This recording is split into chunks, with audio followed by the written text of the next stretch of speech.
반갑습니다. 주식 탐구생활 전재인입니다. 이 영상을 녹화하는 날짜는 2023년 7월 8일 토요일자고요. 최근 외국인들의 매도세에 의해서 지수 조정이 이루어지고 있는데요. 이때를 노려서 수급주 매매할 수 있는 기회를 삼아야 될 필요가 있습니다.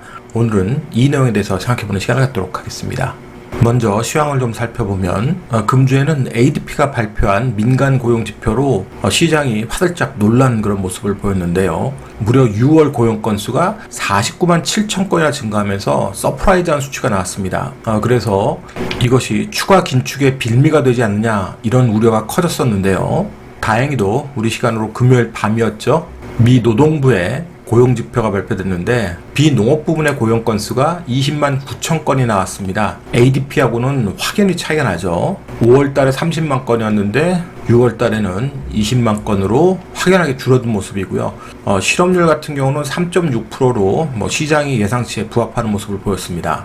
노동 참여율은 최근에 62.6%를 찍었었는데 그 수준을 계속 유지를 잘 했고요. 주간 평균 노동시간은 34.4시간으로 5월달보다는 증가한 모습을 보였습니다. 시간당 평균 임금도 33.46불에서 33.58불로 5월달 증가분만큼 6월달에도 좀 증가를 했고요. 하지만 주간 평균 임금을 놓고 보면 노동시간이 늘었기 때문에 1147.68달러에서 1155.15달러로 좀 큰 폭으로 증가한 편입니다. 그래서 전체적인 수치를 놓고 보면 고용 건수의 감소는 시장에 긍정적이었지만 임금에 대한 부분은 여전히 뜨거운 모습을 보이고 있어서 근원 물가에 대한 우려는 계속 살아있는 상황입니다.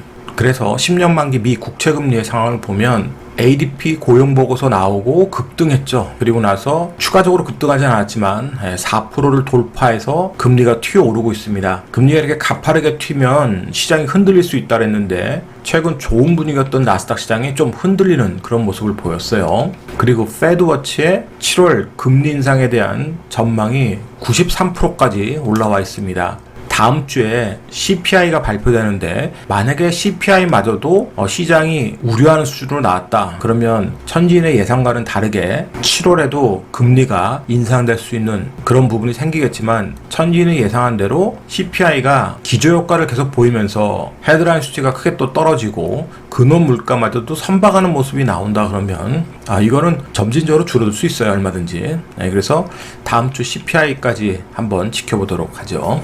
유가 같은 경우는 추가 긴축 우려에도 오펙이 8월에 감산을 유지하겠다 이런 소식이 전해졌고 달러가 기술적으로 약세를 보이면서 반등을 시도했습니다. 만약에 유가마저도 밑으로 훅 빠졌다 그러면 이거 변동성이 굉장히 클 수 있는데 유가가 또 위로 살살살살 올라와서 박스권을 계속 유지했어요. 위로 또 빠르게 치고 간다면 인플레이션에 대한 부담이 생기겠지만 이 박스권을 계속 왔다 갔다 하고 찌글거리면 증시에는 가장 좋은 시나리오라 그랬죠. 나스닥 지수가 13,000 돌파 이후에 추세 확장하다가 지금 조정권을 보이고 애플이 강세 보이면서 급등이 한번 나왔는데 방향성을 모색하기 위해서 지금 힘겨루기 하고 있습니다. 만약에 금리가 정말로 추가적 인상이 진행이 계속 된다 그러면 이건 조정권으로 계속 들어오게 되겠죠. 그런데 그렇지 않고 금리가 동결 방향으로 선언한다면 최근에 이런 확장 분위기는 이어질 가능성이 있습니다.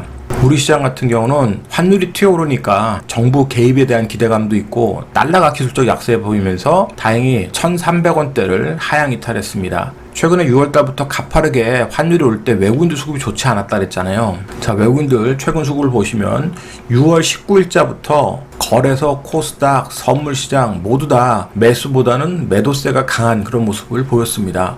그러니까 우리 지수가 좋지 않은 흐름을 보였는데요. 금요일장 삼성전자가 2분기 실적 발표를 했는데 영업이익이 6천억대 나오면서 기대 이상이었고 바닥 지났다 이런 시장의 소식들이 전해졌지만 주가는 오히려 좋지 않았습니다. 시장이 저렇게 그 바닥론을 제기한 것은 1분기에 6,400억 찍었고 2분기에 만약에 적자로 전환돼서 이게 크게 확대됐다 그러면 문제가 됐을 텐데 6천억대를 유지를 했다라는 거죠. 적게 보면 2천억대에서 적자 전환될 수도 있다 이런 얘기들도 나왔었지만 6천억대를 잘 유지했습니다.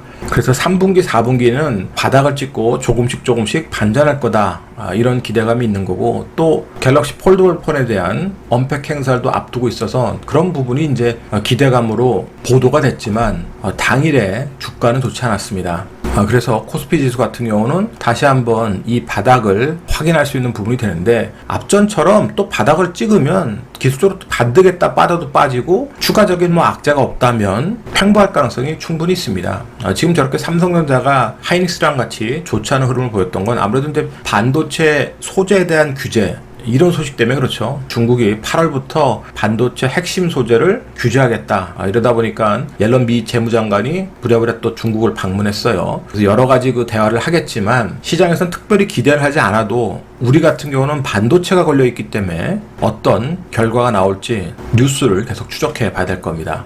그래서 우리 시장이 반도체 관련들은 좀 더 깊은 눌림목을 기다리고, 최근 수급이 계속 좋았던 종목들은 그 수급의 눌림목 자리를 노리면서 매매하는 전략을 쓰면 큰 무리가 없을 것 같아요. 그럼 오늘 주제인 수급주에 대해서 살펴보죠. 다음 주에는 대통령께서 그 리투아니아하고 폴란드 순방이 있습니다. 특히 폴란드 순방 기대감에 방산주들이 한번 움직일 수 있는데, 빠른 대응이 되는 투자자는 관심을 갖되 그렇지 못한 투자자들은 일단 관망하는 게 좋습니다. 왜냐하면 이 재료가 이미 어느 정도 반영됐고, 이 재료로 만약에 떠서 움직인다 그러면 그 기회에 세력들은 차익 실현을 할 수도 있기 때문에, 그런 빠른 대응이 되지 않는 투자자들은 다른 종목군을 노리는 게 좋고, 이런 좀 빠른 대응이 되는 사람들은 방산주를 또 관심 있게 보실 필요가 있습니다. 그러면 차트를 통해서 주가의 위치와 전략을 생각해보죠. 현대로템의 최근 주가 흐름입니다. 정말 급등락을 하고 있죠. 급등했다가 눌림목도 깊어지고 다시 또 급등했다가 눌림목이 왔는데, 이번 눌림목은 지난번보다 깊어지지 않고 눌림목이 완성이 되고 또 반등을 했습니다. 최근에 이렇게 반등했던 배경은 아무래도 폴란드 방문에 대한 기대감이 지금 반영되고 있는 건데요. 그러면 위로 바로 튀어버리면은 빠르게 대응하지 않는 이상은 자칫하면 고점에서 물릴 수도 있는 거고요. 강한 수급이 들어와서 이걸 다 돌파해서 뚫어내야 된다는 소리입니다.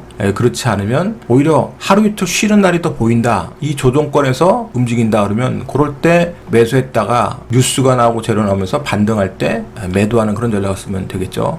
기술적으로는 아무래도 직전에 고점대가 또 있잖아요. 이렇게 직전에 고점대가 있기 때문에 그 부분이 매물대로 작용할 수 있기 때문에 그래요. 그래서 그런 부분들을 감안해서 매매 전략을 짜야 되겠죠. 하나에어로스페이스 같은 경우도 방산주로서 급등했다가 눌림목이 깊어졌습니다. 워낙 급등에 대한 피로감이 있던 거죠. 그리고 기술적으로 반등해서 옆으로 또 횡보를 하려고 하는데, 다음 주에 역시 재료가 반응돼서 올라온다면 매도할 수 있는 그런 전략이 더 나을 거고요. 만약에 하루 이틀 옆으로 횡보하면서 조정받는다 그러면 그때 대응해서 반등할 때 빠져나오는 그런 전략을 쓴다면 무리가 없을 것 같아요. 근데 이것도 마찬가지로 빠른 대응이 되지 않는다 그러면 접근하지 않는 게 좋겠죠. 이렇게 빠른 대응이 되지 않는 분들은 2차전지 중에서 포스코홀딩스 계속해서 관심을 갖고 보시면 좋습니다.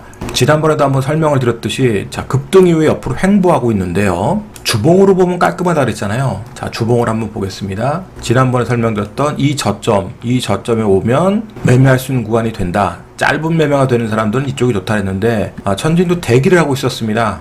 그런데 호가를 안 찍고 반등을 해버렸어요. 아쉽게도. 근데 다시 내려오면 빠른 대응은 이쪽에서 하게 되고요. 깊은 눌림목은 이 자리에서 대응하면 무리 없이 매매할 수 있는 전략이 될 겁니다. 수급은 개인이 지금 수급을 컨트롤하고 있기 때문에 그런 부분은 부담스럽지만, 포스코 홀딩스 같은 포스코 그룹주도 에코프로 그룹주처럼 팬심이 작용하면서 움직이는 종목이기 때문에 한 방에 죽지 않을 그런 종목이 돼서 욕심만 부리지 않고 분할 매수, 분할 매도 전략하면 충분히 수익을 낼 수 있는 구간이 될 거예요. 그리고 최근 수급이 좋았던 조선주 중에서 하나오션이 있습니다. 급등을 했기 때문에 눌림목이 조금 깊어지기를 기다렸는데 고공전투를 벌이면서 다시 한번 올라서는 그런 모습이에요. 종가상으로는 직전 고점을 또 돌파를 했습니다. 수급을 보면 기관이 키를 쥐고 있고 외국인도 샀다 팔았다 하면서 다 관여를 하고 있죠. 그냥 가면 어쩔 수 없습니다만, 다시 눌림목이 나오면 단계별로 분할 매수하고 박스권 전략 가져가는 그런 전략이면 되겠죠. 그래서 이렇게 수급이 살아있는 종목들, 그런 종목들이 지수 조정에 의해서 조정이 나오면 매매할 수 있는 기회를 찾는 거예요. 오늘자 한 줄 요약. 시장 악재 속에서도 세력의 힘은 살아있다. 이 영상이 도움이 됐다면 좋아요, 구독하기 부탁드리고요. 저는 다음 시간에 또 뵙도록 하겠습니다. 고맙습니다. 전지인이었습니다.